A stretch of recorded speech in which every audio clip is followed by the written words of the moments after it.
Donc là, le cahier des charges, c'est de réaliser ça, hein, de faire le clignotement. Ce qu'on a fait ensemble, c'est la partie timer 0 init, donc la fonction d'initialisation du timer. Timer 0 reload, la fonction qui va permettre de recharger la valeur du timer pour prévoir le débordement à tant de coups. Okay, parce que pour rappel, ce qu'on a comme renseignement, nous, c'est quand le timer 0 déborde. Donc il faut savoir, enfin il faut le charger comment... tiens d'ailleurs, il manque un truc là. Il manque un truc, oh là là, on a oublié ça. Ouais. On pourra même le mettre là. On a oublié de faire ça ensemble la dernière fois. Effectivement, start value, c'est la valeur initiale qui est égale à la valeur finale, moins le nombre de coups que l'on souhaite compter. Ok. Voilà. Donc on corrige la boulette. Et ce qui m'intéresse du coup, c'est de faire cette application-là. Donc on va pas faire compliqué pour l'instant, on va la reprendre ligne par ligne. Qu'est-ce qui m'intéresse? Première étape à faire, c'est l'initialisation de la lettre 2. Donc comment j'initialise la lettre 2? J'en ai vu plusieurs qui m'ont créé une macro-fonction ou une fonction let2 init. Il n'y a pas besoin puisque c'est quelque chose qu'on a déjà créé ensemble dans l'un des précédents drivers. Okay. L'idée c'est de réutiliser un maximum de choses qu'on a déjà développées. Alors à la limite, let2 init, ça peut se discuter parce que c'est une fonction très très courte. Okay. Mais timer 0 init c'est déjà un peu plus long. Donc si sur les prochains projets vous cherchez à recopier l'intégralité, c'est un petit peu chiant. UART1 init qu'on fera encore la prochaine fois, ce sera encore plus long. Okay. Donc l'idée c'est d'utiliser, de réutiliser les fonctions qui sont déjà créées. Donc pour ça, let init, j'ai apporté le fichier led 1.c dans les sources de mon projet, ce qui fait que mon let2 init, il existe et je peux l'utiliser. Ok. Donc ici, première chose, on appelle la fonction let2 init. Ok. Deuxième chose, initialiser le timer. Ok. Donc timer, on a une fonction qui s'appelle timer 0 init. Je fais ça. Et là, ça devrait être bon, j'ai les deux premiers éléments. Ok. Je compile pour voir un petit peu ce qui se passe. Et là, logiquement, je me fais envoyer péter. Pourquoi je me fais envoyer péter? C'est marqué ici. Main.c ligne 23. On est là. Erreur, trop peu d'arguments dans la fonction. Ok. Donc n'hésitez pas à compiler relativement régulièrement pour se dire, tiens, j'ai écrit 2 lignes, il y en a déjà une qui déconne. Ok. Où est-ce que ça déconne? Parce que quand il y en a 20 qui sont écrites, c'est un peu plus compliqué. Donc là, l'erreur est relativement explicite. Main.c ligne 23, trop peu d'arguments dans la fonction. Donc c'est-à-dire que la fonction, là, il n'y a pas assez d'arguments. Si je regarde timer 0 init, qu'est-ce que j'ai? Count. Count, c'est quoi déjà? C'est un paramètre qui doit contenir quoi comme valeur? Elle représente quoi? Le temps que je veux compter. Le nombre de coups que je veux compter avant de provoquer un débordement. Ok. Alors moi, si je veux faire dans le cahier des charges, c'est un débordement au bout de 20 millisecondes. Combien de coups d'horloge, combien de coups de timer il faut que je compte? Pourquoi 20 000? Pourquoi on est à 1 MHz? Qu'est-ce qu'un MHz? Le timer 0 ici, l'entrée de ce timer-là est cadencée à 1 MHz. Okay, il compte toutes les microsecondes. Pourquoi? Bah parce que, comme source d'horloge, j'ai pris f que sur 4. Donc 64 MHz divisé par 4, 16 MHz. Et comme préscalaire, j'ai pris 1/16e. Donc 16 MHz divisé par 16, ça fait 1 MHz. Donc la cadence de mon comptage, c'est 1 MHz, ou en tempo, c'est 1 microseconde. Donc effectivement, si je veux arriver à 20 millisecondes, il me faut compter 20 000 fois à un intervalle de 1 microseconde pour arriver à 20 millisecondes. Donc là, on peut écrire 20 000. Les plus curieux d'entre vous sont peut-être allés voir dans timer0.h. On a une macro constante qui est égale à 20 000. Voilà. Vous faites comme vous le sentez. Moi, à la limite, cette fois-ci, je préfère plutôt laisser 20 000. Voilà, on sait juste qu'on compte en microsecondes. Et donc 20 000 microsecondes. Ok. Et là, si je recompile, c'est tout bon.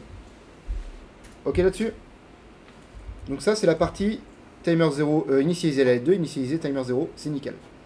Ensuite, on a ça. On a ça, la structure qui est présente ici. Timer 0 a débordé, c'est quoi comme structure? C'est un while. Un while? Tout le monde est d'accord?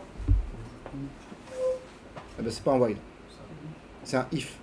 Comment vous faites la différence entre en algorithme comme ça? Vous savez que dans tous les cas, le losange, c'est un test. Okay, il y a plusieurs manières de faire un test en C. For, while, do while, if, switch case. Okay. Comment est-ce que vous faites la différence entre un while et un if? Le while il va reboucler sur son entraîne. Le while il reboucle vers le haut, c'est pour ça qu'on appelle ça une boucle. Et un if, au final, c'est une bifurcation. Vous avez deux chemins possibles. Soit vous descendez directement, soit vous prenez légèrement à gauche et vous redescendez. Ok. Donc là, par exemple, on a un while ici. Je sais pas si vous voyez le while. Ouais, c'est la grande boucle. C'est le rebouclage par la gauche ici. Ok, donc ça, c'est un while qui est symbolisé par lui. Par contre, ça, c'est un if. Si j'ai quelque chose, alors je vais là. Else, je fais autre chose. Alors en l'occurrence, il n'y a pas de else. Je vais directement à la fin. Ok. Donc là, j'ai un if. On va pouvoir voir c'est quoi le contenu de ce if là juste après.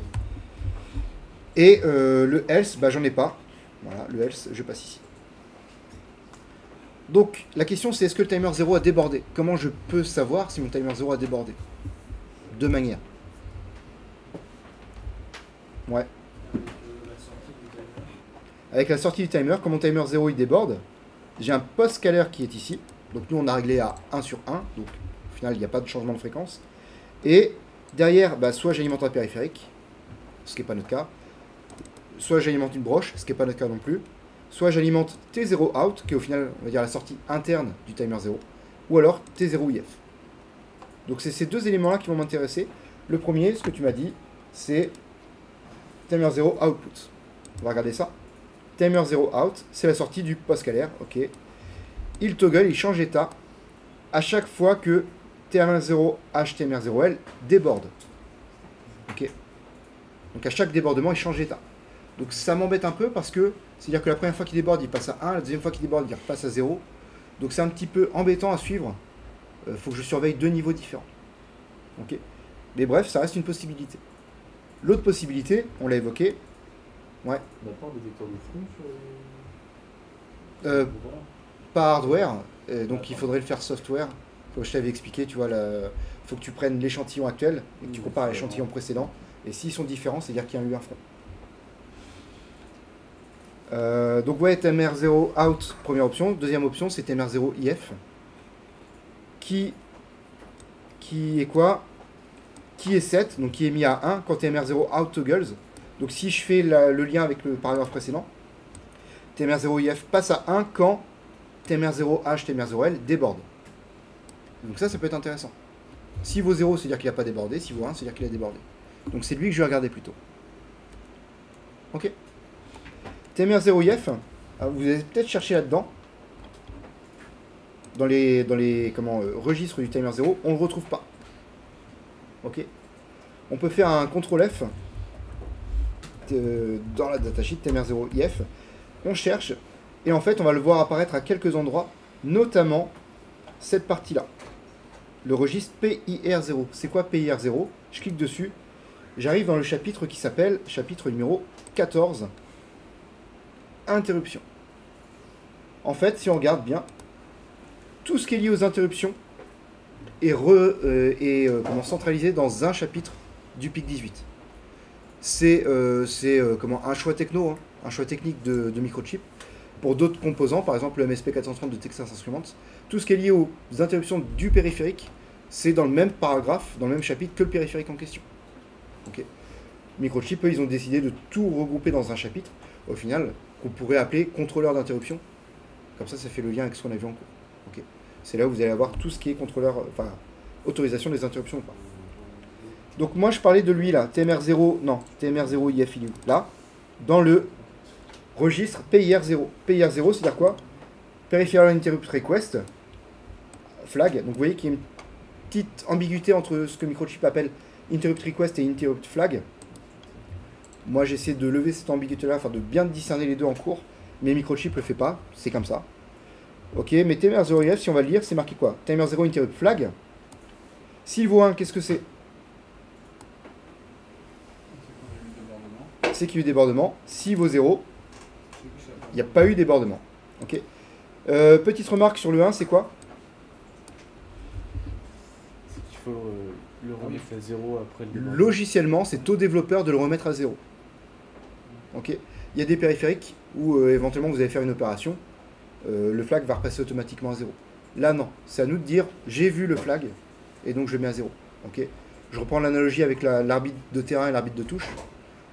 Quand l'arbitre de touche lève le drapeau pour signaler leur jeu, l'arbitre de terrain, soit il siffle, ce qui permet d'acquitter l'arbitre de touche, il entend siffler, il baisse le drapeau, quoi. Ok. Par contre, tant que l'arbitre de champ n'a pas sifflé, l'arbitre de touche, lui, lève toujours le drapeau. Ok, donc effectivement, pour savoir si mon timer 0 a débordé, c'est lui que je vais regarder. Donc, puisque certains m'ont posé la question, comment je peux vérifier si ce bit-là est passé à 1? J'ai plusieurs manières de le faire. Il y en a qui m'ont proposé ça, PIR0 bits, point, TMR0IF. Vous voyez, on me le propose. Ouais. Je peux regarder s'il est passé à 1. Ça, c'est une première possibilité, pardon. Une autre possibilité, qu'est-ce que je pourrais faire? Je regarde juste avant PIR0 bits, pardon, j'ai oublié de vous montrer, enfin, je veux vous montrer un truc. PIR0 bits, qu'est-ce que c'est? C'est une structure, ok, où là, j'ai l'adresse de, j'ai le nom de chacun des bits que je donne dans cette structure-là. Donc là, un bit, un bit, un bit, un bit. Pourquoi j'ai rien là? Parce que il n'est pas réservé celui-là.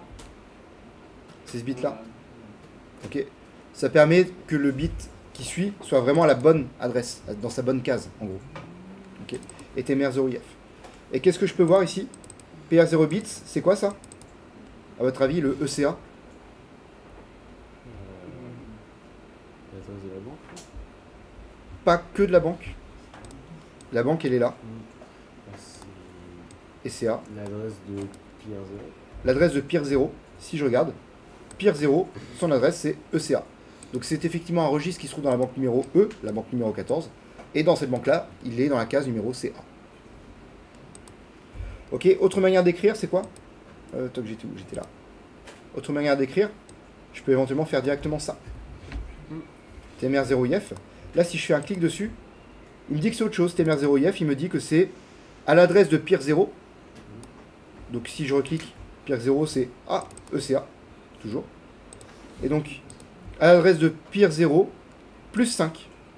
Donc le 5e bit. Et encore une manière, celle-là, personne ne me l'a proposé, mais je peux faire ça aussi. Peer 0, pardon. Et je peux regarder, faire un et regarder si le bit numéro 5, donc le bit numéro 5, ce serait celui-là. En gros, là, je mets tous les autres bits à 0, sauf le bit numéro 5 qui m'intéresse. Et je regarde s'il vaut 1 ou pas. Ok. Allez, lequel on prend? Allez, on va prendre celui-là.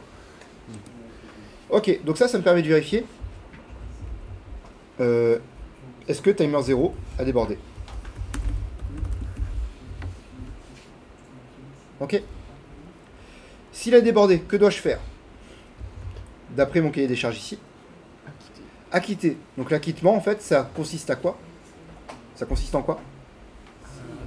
Remettre à 0. À remettre à 0 le flag, donc TMR0IF doit être mis à 0. Donc, toc, TMR0IF égale 0. Ok, donc là, c'est ce qu'on appelle l'acquittement.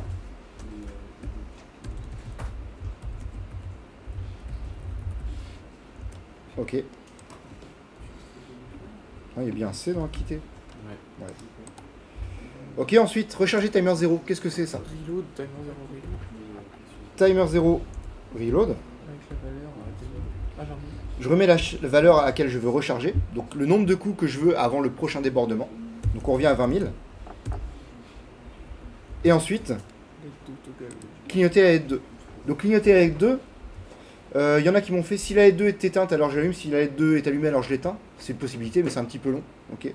Mais je suis conscient qu'effectivement, on n'avait pas encore écrit la fonction LED 2 toggle. Ben, on va se l'écrire du coup. Non, je l'avais... Je sais plus si on l'a... Enfin, pour moi, on l'avait pas fait. Mais c'est pas grave.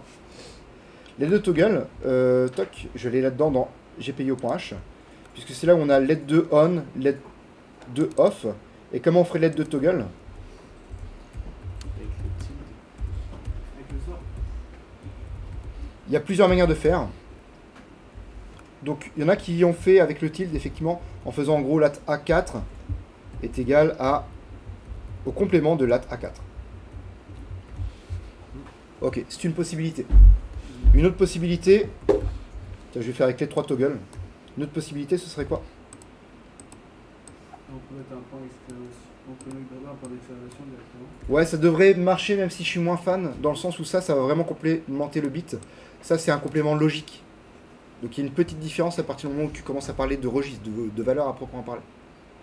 Tu vois, par exemple, si tu as une valeur qui est en binaire, c'est 0, 0, 0, 0, 1, 1, 0, 0, et bah le tilde, ça va le transformer en 1, 1, 1, 1, 0, 0, 1, 1. Ok. Alors que le point d'exclamation, si tu prends la même chose, ça va considérer que c'est la valeur vraie au sens logique du terme, parce que n'importe quelle valeur, c'est vrai. Et donc le contraire de vrai, c'est faux. Et faux, c'est codé par un 0.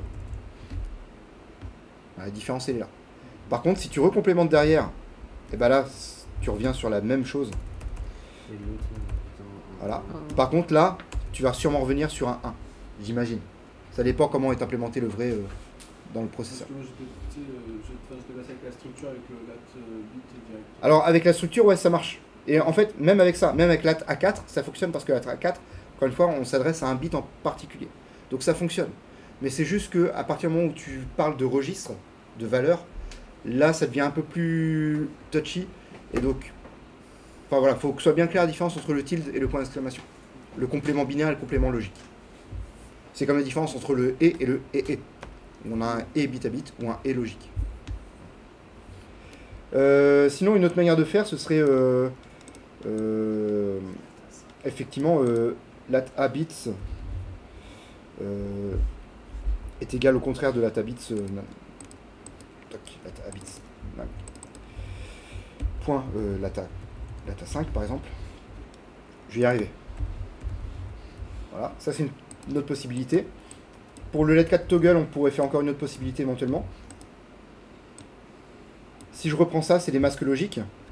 Bah, je pourrais faire un masque logique qui me permet de faire le complément. Enfin, le XOR, qui me permet de faire le contraire. Donc là, ce serait XOR 0x40 pour lat 4 toggle. Pour lat 5 toggle, qu'est-ce que ça pourrait être? Est-ce qu'il y a encore une autre manière de faire? Ouais, encore une autre manière de faire, ce serait en assembleur, bit toggle in file. Donc là, je préciserai le file lat A et le bit numéro 7. Voilà. 4 manières différentes de faire. J'insiste pas dessus parce que les 4 manières, on les a déjà vues dans le lat 2 init, lat 3 init, lat 4 init, lat 5 init. Déjà, j'avais écrit de manière différente. Là, vous en choisissez une. C'est comme vous commencez Pokémon, vous choisissez un starter et vous y tenez jusqu'à la fin. Voilà. c'est let 5 toggle. C'est lat 5 toggle ou ça?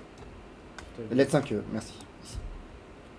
Bref, voilà. J'ai fait mon lat de toggle. Ça devrait être bon. Et donc, je vais pouvoir l'utiliser là. On compile. Comme Noël. Et c'est parti. Parfait. Build successful. Je vais pouvoir mettre ça dans la carte. Oui, toc, c'est parti. Et une fois que c'est dans la carte, je vais juste faire ça pour l'instant. Et après, on fera je vais refaire une autre petite modification juste après, que je vais vous demander d'implémenter aussi. Ce sera à titre de comparaison pour la prochaine fois, ce que vous ferez avec les interruptions. En fait, l'idée, ce sera de répondre à une question qui va nous intéresser. Allez, ça run. Ça a l'air de clignoter visuellement. Je vais lancer mon analyseur logique pour le confirmer. Non, c'est pas ça que je veux. Hop, pardon. Pourquoi il veut pas?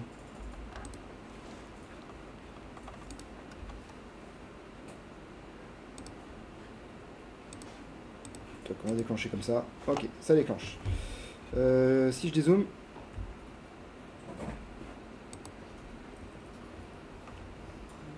Ok, est-ce que je vais trop rapidement? Ok, voilà.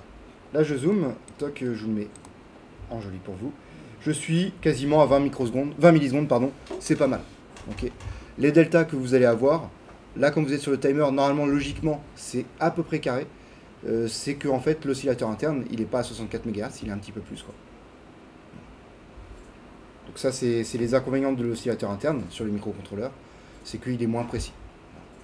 Éventuellement, si je refais le test, je sais pas moi, à froid ou à chaud, la fréquence peut légèrement changer aussi. Ok. Donc là, j'ai bien mes 20 millisecondes. Je suis pas mal. C'est quoi l'intérêt par rapport au délai logiciel en assembleur qu'on a réalisé déjà? Aussi, ainsi que la décote.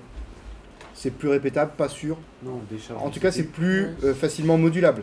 Si là, je passe à 30 millisecondes, je le verrai directement. Et c'est beaucoup plus facile, effectivement, à moduler. Ouais, c'est moins lourd pour le CPU. C'est moins long à faire? Moins lourd. Moins lourd? Option pour le CPU. Alors, effectivement, pour le CPU, c'est plus lui qui fait le comptage. Ok. Par contre, est-ce que le CPU, il travaille? Ouais. Il travaille, bah, il met, Il fait le if tout le temps. Un moyen de se rendre compte, c'est ça la petite modification que je vais vous demander de faire. On va mettre LED 3 init là. Et ici, je vais mettre un LED 3 toggle. Comme ça, à chaque fois que je fais le test, en gros, parce que vous voyez que c'est juste avant le test, et ben je vais faire toggle à LED 3. Ce qui va me permettre de voir est-ce que la LED 3 elle est active ou pas. Si elle est active, ça veut dire effectivement que je suis en train de faire des tests tout le temps. Ok. Et après, donc ça, je vous demande de l'intégrer, même ceux qui l'ont pas fait. Parce que vous verrez que quand on utilisera les interruptions, ce sera différent. Enfin, surtout le mode veille, juste après. Donc là, je refais un start. Et là, on voit tout de suite la LED 3. Elle travaille. Hein. Si je zoome, j'ai une microseconde. C'est-à-dire quoi une microseconde? c'est à chaque fois que. Alors c'est pire, enfin c'est plus qu'un coup d'horloge. Rappelez-vous, une instruction c'est 62,5 nanosecondes. Donc en gros là j'ai 16 instructions qui sont casées entre ces moments-là. Okay. Ces instructions, à quoi ça pourrait correspondre? Le test. Si le test n'est pas bon, je saute par-dessus là. Et après j'ai le goto qui me refait revenir ici, et le clignotement. Tout ça, ça doit prendre à peu près ces instructions. Je pourrais le confirmer en allant voir la mémoire programme. Je vais pas le faire parce que c'est quelque chose qu'on fera encore juste après quand on parlera des interruptions, pour aller voir un peu plus niveau interruption. Mais en fait, tout est là. Ok. Donc effectivement, là, mon processeur, il fait que de travailler. Voilà, par rapport à ma fréquence de clignotement qui est bien plus lente. Ok. Donc là, on pourrait compter un nombre de fronts sur la LED, ici, en comparaison au nombre de fronts qui sont là. Là, vous voyez effectivement qu'il y a un tout petit peu plus de temps. Ça, c'est le temps de traitement du if à l'intérieur du if. Okay, parce que cette fois-ci, comme je fais le toggle de ma LED 2, et ben cette fois-ci, je suis rentré dans le if. Donc la différence de traitement, elle est là. Ok. Et ben je pense qu'on est tout bon là-dessus. Ça veut dire quoi? Juste pour confirmer, ça veut bien dire que là, mon CPU ne fait plus le comptage. Par contre, il est occupé à tapoter sur l'épaule du timer pour dire est-ce que tu as fini, est-ce que tu as fini, est-ce que tu as fini, est-ce que tu as fini, est-ce que tu as fini, est-ce que tu as fini. Ok. Et c'est ça qu'on évitera plus tard avec les interruptions.